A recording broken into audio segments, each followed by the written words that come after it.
The Ontario Liberals are proposing a tax credit for children's sports and after-school activities. Let's talk about it. If this sounds familiar, it's because Ontario actually used to have a similar tax credit to this under the previous Liberal government, and under Stephen Harper, there was a federal Conservative tax credit for something similar. The families would be eligible for a $1,000 tax credit to help cover the costs of these activities. This would be in the form of a non-refundable tax credit. And if you've watched my videos before, you know that I'm not necessarily a fan of these types of tax credits. It's not because I don't think that families need the money to help put their kids in activities. I understand that as somebody who has a kid myself.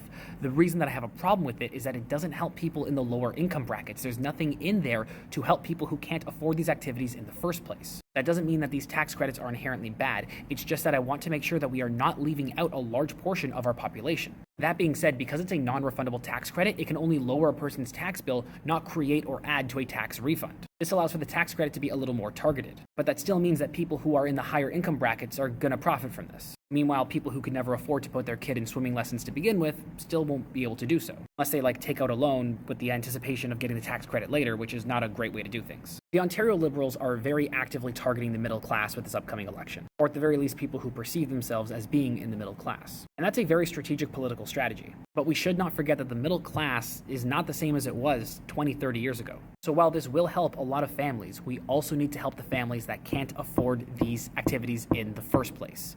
Those are the kids who need it the most.